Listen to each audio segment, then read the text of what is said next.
Quando a gente olha pra história do Batman, um cara que viu seus pais morrerem na sua frente quando ainda era moleque e nunca conseguiu superar esse trauma e seguir em frente, sempre rodeado pela mídia, chefões de empresas e uma cidade afundada no caos e na corrupção, é meio difícil imaginar que ele consegue se mascarar tão bem na persona de Bruce Wayne, um bilionário que tá sempre em festas, com um sorriso no rosto e uma leveza contagiante. Bruce é a verdadeira máscara desse personagem. Sua verdadeira personalidade é o Batman, um vigilante sombrio com o objetivo de acabar com o crime Gotham, motivado por um trauma de infância. O Batman é uma pessoa psicologicamente quebrada, e isso é bem nítido. A grande verdade é que o Coringa só não consegue enlouquecer o Batman porque ele já é louco. E bem, esse é um dos motivos para eu achar o Batman do Robert Pattinson o melhor do cinema. Ele é com certeza o mais realista, não só por ficar todo quebrado tentando fazer coisas impossíveis para humanos, mas também por ser a representação honesta e realista sobre como seria um cara com a mente tão destruída por um trauma como esse. Um riquinho antissocial esquisito que acha que a forma de resolver tudo é metendo a porrada naqueles que têm a intenção de causar mais tragédias como a que ele sofreu.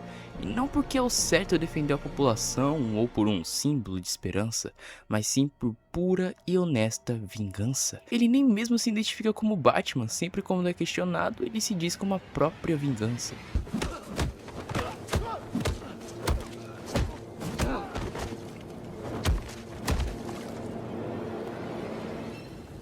Eu sou a vingança. Esse é um Batman início de carreira, ele tá nessa só 2 anos e ninguém, nem ele mesmo, o vê como um herói. Ele é um símbolo de medo, um espírito sombrio que sai pra caçar quando o morcego bate no céu. Um verdadeiro cavaleiro das trevas, o pesadelo dos criminosos de Gotham.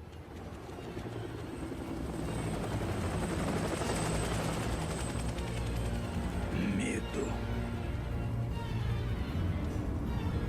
é uma ferramenta.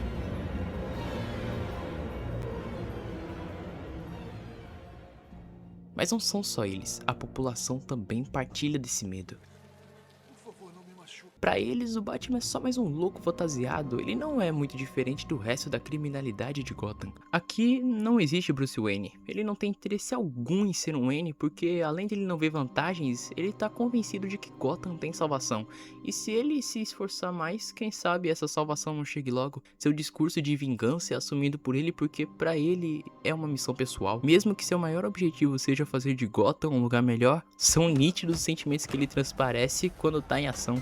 A verdade é que o Batman acabou virando uma droga pro Bruce, ele tá viciado nisso e não vê nada além do seu objetivo. Tudo ao seu redor gira em torno do seu trauma, e o Batman é uma resposta a esse trauma. Tá, mas depois de todo esse tempo como Batman, ele tá fazendo alguma diferença em Gotham? Não. Gotham é movida por máfias, políticos e policiais corruptos e tudo só piora a cada dia. Gotham parece cada vez mais ser um caso perdido. E sabe o que é pior? O Bruce sabe disso, ele não vê esperança na própria missão. Mas mesmo assim ele continua porque o que mais ele pode fazer? Na cabeça dele, isso tudo não é só por um trauma, mas sim pelo legado da família Wayne. Pode ser também só uma desculpa para ele continuar sem se preocupar com a vida de Bruce Wayne, mas ele realmente tá convencido disso. Ele ainda tá preso com aquela imagem de um garoto de 8 anos de que seus pais eram perfeitos e eles foram tirados por um ato de crueldade e covardia, do qual ele precisa livrar de Gotham. E mais pra frente isso vai ter que ser quebrado brutalmente para ele poder mudar. Ele é guiado por raiva, culpa e medo. A raiva do mundo que tirou tudo dele e continua tirando de mais pessoas. A culpa pela morte dos pais e o Batman, que é a resposta para os seus medos. Assim como ele disse ao Alfred, ele não tem medo de morrer, mas sim de passar pela mesma dor de perder alguém de novo. E quando nós juntamos tudo isso, nós temos um personagem trágico. Ele não consegue se relacionar com ninguém, nem mesmo com o Alfred, que é o único que sabe quem ele é. Ele se afasta e sempre que os dois se interagem é pra falar de alguma coisa sobre o Batman. O máximo que a gente pode chamar de amizade é a relação dele com o Gordon, onde ele tem uma certa confiança, e a Selina, que aparece no filme para abrir os olhos do Bruce, já que ele tem uma visão de mundo muito preto no branco. Ele não sabe como é sobreviver de verdade em Gotham. Ele não precisa pagar conta, nem investir em uma casa ou um emprego para ter uma vida, porque ele é herdeiro. Querendo ou não, a fortuna do Bruce Wayne facilita muito ele ser um vigilante. Esse é um Batman propositalmente imaturo. O filme força o Bruce a encarar várias pessoas com realidades completamente diferentes da dele, para ele encarar os reais problemas do mundo. Gotham é rodeada por inimigos inimigos tanto nas ruas quanto na elite, e com tudo que o Bruce tem à disposição, ele talvez seja o único capaz de trazer uma real mudança na cidade como Batman e como Bruce Wayne. Essa história é como um tapa na cara do Bruce. O filme não tem pena de mostrar o quão errado ele estava quanto à sua visão de mundo. Ele achava que a Selina tinha alguma relação de interesse com Falcone, só pra descobrir que na verdade ela é filha dele e que no fim ela carrega um trauma tão grande quanto o dele. Porém, sem todo o suporte financeiro e sem um Alfred como o que ele teve. A visão do homem perfeito que ele tinha do pai foi quebrada. No final das contas, ele era uma boa pessoa, mas que cometeu um erro que acabou custando a vida de um homem e a dele mesmo. Seu discurso de vingança acabou indo parar nos ouvidos de um cara que só precisava de uma desculpa pra fazer o caos. E falando nisso, tem algo nesse Batman, uma pequena parte, que acha que os caras que o Charada matou, na verdade, mereceram. E durante todo o filme ele tenta reprimir isso, porque é impossível que ele e o Charada sejam parecidos. Afinal, ele representa tudo que eu quero destruir, não é?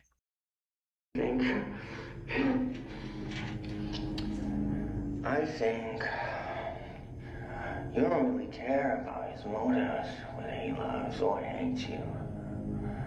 I think somewhere deep down, you're just terrified. Because you're not sure he's wrong, huh? You think they deserved it, huh? You think they deserved it. Nessa cena deletada, o Coringa percebe o quão frágil, o quão quebrada é a persona do Batman nesse filme. Ele não tá a fim de quebrar as regras do Batman, não, nada disso. Ele só quer se divertir enquanto entra na mente do morcego. E ele consegue. You two have so much in common. Masked Avengers. So he's even more. Ele adivinha a trama inteira e percebe a semelhança do Bruce com o Charada. Os dois são órfãos, fazem justiça com o que acham ser o certo. E no fim, quando a identidade do Charada é revelada, ele é triste, patético, um cara implorando por atenção que na verdade só queria mais caos e não justiça. E nessa cena ele acaba com o Bruce sem perceber, mostrando uma realidade de um órfão em Gotham. E o Bruce na verdade nem deveria ser considerado um. Como assim você é um órfão do mesmo jeito que eu, morando numa mansão e tendo bilhões no bolso? Isso é como um espelho pro Batman. Sua vingança acabou criando seu inimigo. Se os dois são a vingança, qual a diferença entre eles? E a resposta do Bruce é na hora, quando ele se sacrifica sem pensar duas vezes pra salvar as pessoas na água, usando o seu símbolo. A jornada desse Batman se encerra com ele deixando de ser o símbolo de medo pra uma esperança, uma luz no fim do túnel. Se antes ele era visto como um maluco agressivo, agora ele é considerado um herói que as pessoas buscam como refúgio. E isso surpreende até ele mesmo. No fim ele vê que vingança não trará nenhum bom resultado pra cidade. O que as pessoas precisam é de esperança. Esperança de que algum dia Gotham vá mudar. E essa esperança é o Batman.